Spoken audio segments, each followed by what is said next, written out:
नमस्कार, एक बार फिर से मैं आप सभी के सामने उपस्थित हूँ बेहद महत्वपूर्ण टॉपिक के साथ। और आज हम बात करने वाले हैं भारत के बेहद महत्वपूर्ण फैसले की, क्योंकि जिस तरीके से मिडिल ईस्ट में इस समय वॉर चल रहा है और हर एक देश कहीं ना कहीं कुछ कुछ संसाधनों को लेकर के सफर कर रहा है, इसी बीच भारत ने बड़ा फैसला लिया है। भारत का मानना है कि अगर वो पर्शियन गल्फ पर अपनी सेना को तैनात कर देता है तो शायद इससे कुछ उसको सिक्योरिटी मिल सकती है। अब चलिए, ये क्या बात है, क्यों पर्शियन गल्फ पर भारत सेना तैनात करने की बात कर रहा है? क्योंकि भारत पर तो कोई अटैक नहीं कर रहा है। भारत के साथ बस प्रॉब्लम इतनी है कि भारत में कच्चा तेल आ नहीं पा रहा है। जो हम आयात करते हैं ना, गैस, जो हम आयात करते हैं अपना ऑयल, इसमें प्रॉब्लम भारत को हो रही थी। लेकिन इस पे ईरान ने भी ये कह दिया था कि देखो, इंडिया के जो जहाज है वो तो आपके जा सकते हैं, बाकी किसी कंट्री के नहीं जाएंगे। तो ये प्रॉब्लम भी शायद थोड़ी सी शॉर्ट आउट हुई है। लेकिन फिर पर्शियन गल्फ में क्यों भारत विचार कर रहा है कि वो अपनी सेना को तैनात करेगा, तो इस पर हम लोग बातचीत करेंगे। मेरा नाम है प्राची मिश्रा और आप सभी का बहुत बहुत स्वागत है संस्कृति IAS पर।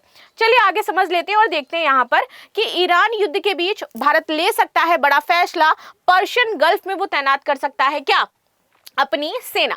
आगे बात करते हैं फारस की खाड़ी संकट, भारतीय नौसेना और भारत की सुरक्षा रणनीति, इस पर हम लोग बातचीत करेंगे। संकट क्या है इस समय? अगर आप देखें, संकट बस इतना ही है कि हम अपने देश में जो एनर्जी उसको इंपोर्ट नहीं कर पा रहे हैं, सबसे बड़ी बात ये हो जाती है।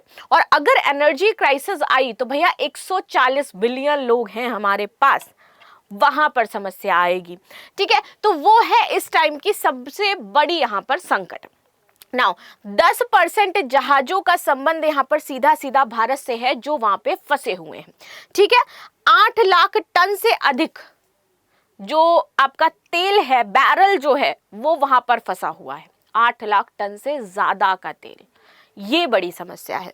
प्लस कुल जो नाविक प्रभावित हुए हैं, जो वहां पर फंसे हुए हैं, उसमें से लगभग 20,000 भारतीय नाविक हैं। हजारों भारतीय civil shipping corporation of India प्रमुख कंपनी यहां पर है।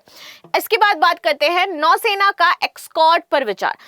सरकार जहाजों को सुरक्षित बाहर निकालने के लिए अगले 2 दिनों में नौलेनी तैनाती की बात यहां पर कर रही है।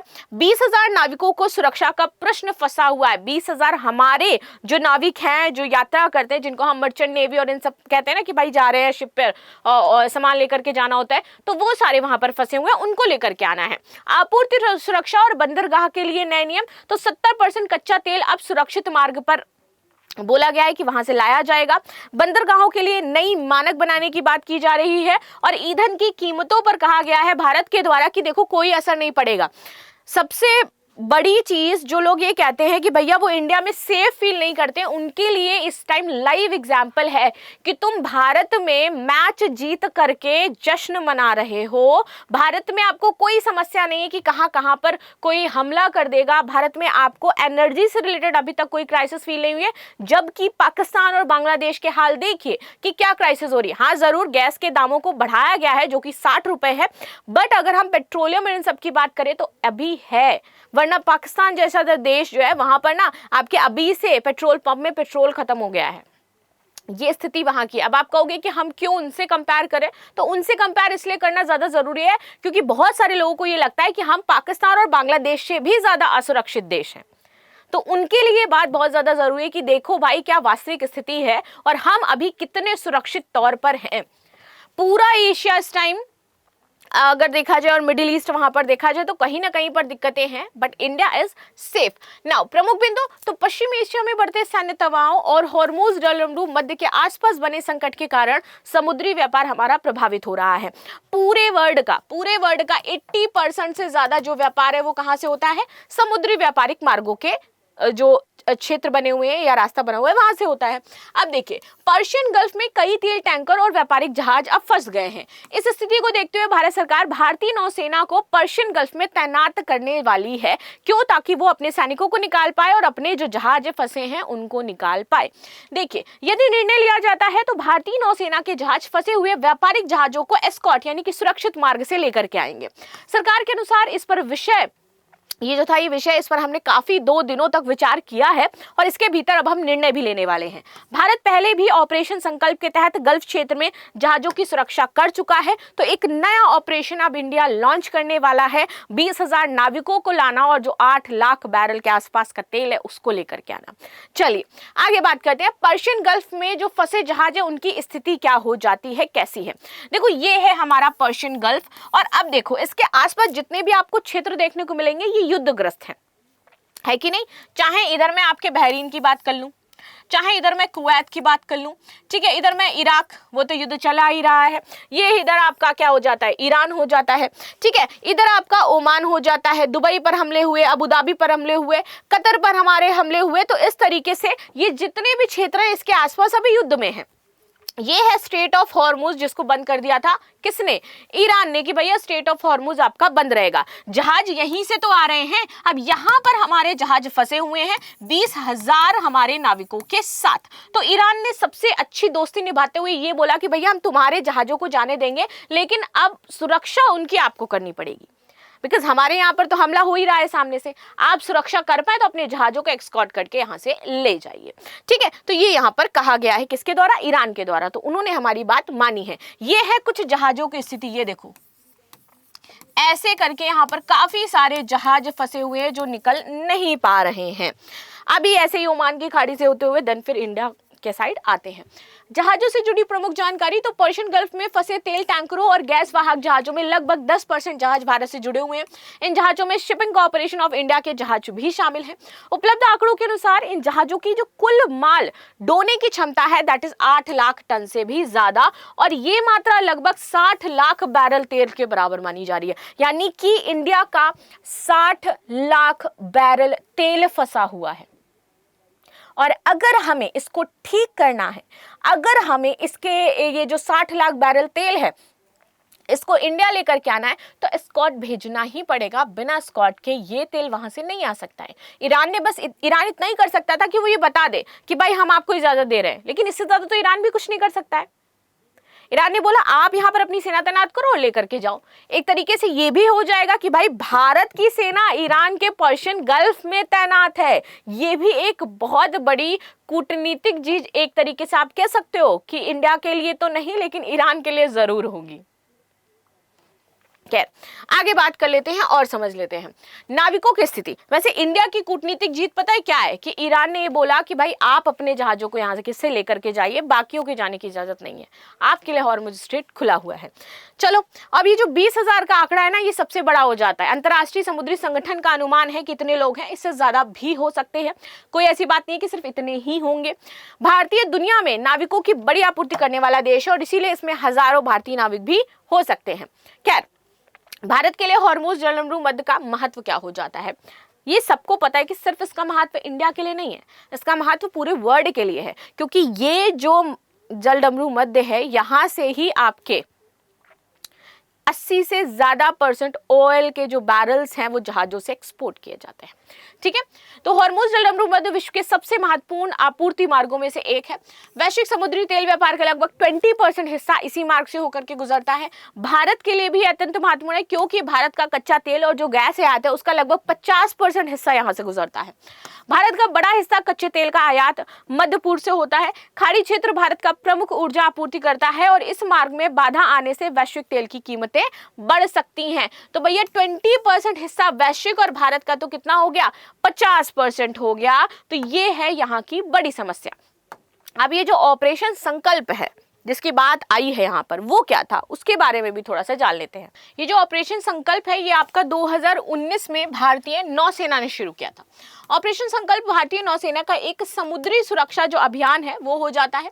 इसे पर्शियन गल्फ और ओमान की खाड़ी क्षेत्र में भारतीय जो व्यापारिक जहाज हैं इनकी सुरक्षा के लिए शुरू किया गया था। तो भाई ये ऑपरेशन हम दोबारा से शुरू कर सकते हैं, बिकॉज हमने ये पहले भी कर रखा है। तो वी हैव ऑल आइडियाज कि भैया कैसे हमें इस मार्ग से अपने जहाजों को सुरक्षित लाना है और कौन से मार्ग से से लेकर के आना है। उद्देश्य था कि भारतीय व्यापारिक जहाजों की सुरक्षा सुनिश्चित हो, समुद्री जो मार्ग है उनको ज्यादा सुरक्षित बनाया जाए, प्लस समुद्री डकैती जो होती है तथा मिसाइल हमले जो होते हैं उनसे रक्षा प्रदान करी जाए। तो अभी तो मिसाइली हमले हो रहे हैं ना भाई, तो अभी हम पहले से ट्रेंड हैं इन सारी चीजों के लिए, तो हम अपने जहाजों को सुरक्षित ला सकते हैं भारत। नाउ प्रमुख कार्य क्या है, तो इस अभियान के दौरान भारतीय नौसेना ने कई जहाजों को हूती विद्रोहियों के हमलों से बचाया है, सोमाली समुद्री डाकुओं से सुरक्षा प्रदान करी है और नौसेना के युद्धपोत लगातार समुद्री निगरानी करते हैं और जरूरत पड़ने पर जहाजों की जो एस्कॉर्ट सुरक्षा है वो भी यहां पर दी जाती है। ईरान का बयान और संभावित प्रभाव, तो कूटनीतिक मोर्चे पर ईरान से मिला स्पष्ट आश्वासन यहां पर क्या था, राष्ट्रपति मसूद पेजेश्कियान ने बोला कि ईरान तब तक हमला नहीं करेगा जब तक पड़ोसी देश पहले हमला नहीं करते हैं। उप विदेश मंत्री सईद खतीजादेह ने बोला है कि ईरान हॉर्मुज जलडमरू के मध्य किसी भी भारतीय जहाज को नहीं रोक रहा है। यह है भारत की कूटनीतिक जीत, जहां पर पूरी दुनिया के जहाजों को नहीं आने दिया जा रहा है, वहां भारत एक अकेला देश है जिसको जाने की इजाजत मिल रही है। ईरान का दावा है कि मुख्य तनाव हिंद महासागर में अमेरिकी युद्धपोतों की उपस्थिति के कारण है, ना कि भारतीय व्यापार से है। अब देखो, ईरान के राष्ट्रपति मसूद पेजेश्कियान ने कहा कि जब तक पड़ोसी देश पहले हमला नहीं करते हैं तब तक हम हमला नहीं करेंगे, और हमने उन्हीं देशों पर हमला किया है जिनका या तो चीजें यूज करी गई हम पर हमला करने के लिए, जिन्होंने हम पर हमला किया, बाकी हमने ऐसा किसी पर भी हमला नहीं किया है। चलिए, इस बयान का संभावित प्रभाव, तो इससे क्षेत्र में तनाव कम होने की उम्मीद बताई जा रही है। हॉर्मुज जलडमरू मध्य के आसपास फंसे जहाजों को आगे बढ़ाने का आत्मविश्वास भारत को मिला है और वैश्विक तेल आपूर्ति पर जो बड़ा संकट था, जो दबाव था, वो संभावना अब कम हो रही है। ये है भारत की जीत जिसकी हम लोग बातचीत कर रहे हैं।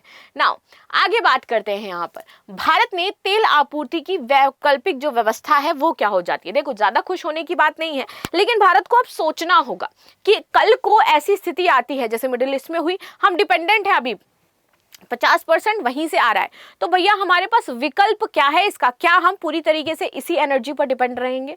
तो हमें इंडिया में भी प्रोडक्शन करना होगा। इंडिया में हमें क्या करना होगा, जो सोलर एनर्जी है इस पर वर्क करना होगा, जो नवीकरणीय ऊर्जा है उस पर हमें वर्क करना होगा, ताकि इस तरीके से जो हमारी डिपेंडेंसी है ना दूसरे देश पर वो कम हो। क्योंकि अगर ऐसी आपत्ति की स्थिति आती है तब तो भारत, वो अभी हम लकी हैं कि भाई हमारे लिए चीजें स्मूथ हैं, लेकिन फ्यूचर में मान लीजिए स्थिति भारत के साथ ही खराब होती तब आप क्या करेंगे, राइट? चलिए, तो सरकारी सूत्रों के अनुसार भारत ने ऊर्जा सुरक्षा को ध्यान में रखते हुए वैकल्पिक व्यवस्था कर ली है। क्या है ये? तो भारत ने लगभग 70% कच्चे तेल की आपूर्ति अब ऐसे मार्गों से हो रही है जिन्हें हॉर्मुज जलडमरू से गुजरने की आवश्यकता ही नहीं होती है। That is the point. Now, इससे भारत में ऊर्जा का तत्काल खतरा कम हुआ है। सरकार के अनुसार फिलहाल पेट्रोल और डीजल की कीमतें बढ़ने की कोई योजना नहीं है। ईरान का भारत को आश्वासन। ईरान के उप विदेश मंत्री सईद खतीजादेह ने कहा कि भैया ईरान जलडमरू मध्य में भारतीय जहाज को नहीं रोका जाएगा। अगर कोई खतरा है तो भारत को अमेरिका से पूछना चाहिए कि वे हिंद महासागर में ईरानी जहाजों को क्यों निशाना बना रहा है। यह बयान क्षेत्रीय भू राजनीतिक तनाव को भी दर्शाता है कि अगर हम तुम्हारे जहाजों को राइट जाने दे रहे हैं, कहां से, हमारे हॉर्मुज स्ट्रेट से, तो हिंद महासागर जो कि भारत का क्षेत्र हो जाता है, वहां पर अमेरिका हमला कैसे कर सकता है? तो अगर हम तुम्हारे जहाजों को सुरक्षा दे रहे हैं तो इसके बदले तुम्हें हमारे जहाजों को सुरक्षा देनी होगी। This is the vice versa जिसकी हम बात कर रहे हैं। चलो आगे आते हैं। भारत के बंदरगाहों के लिए नई मानक प्रक्रिया एसओपी क्या है? तो पश्चिमी एशिया संकट के कारण भारत ने एक नई एसओपी जारी करी है।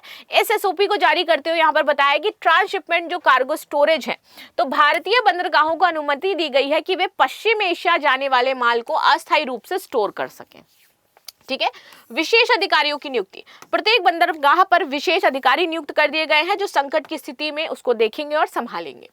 जहाजों की अस्थायी ठहराव। जिन जहाजों को पश्चिम एशिया नहीं जाना है उन्हें भारतीय बंदरगाहों पर अस्थायी रूप से रुकने और माल उतारने की अनुमति भी दी गई है।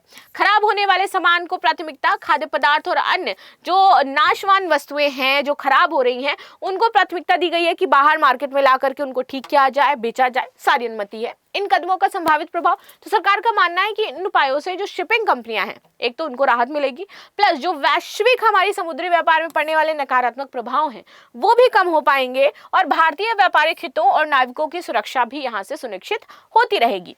भारत की ऊर्जा आपूर्ति और व्यापारिक गतिविधियों में स्थिरता भी इससे बनी रहेगी। संकट प्रबंधन।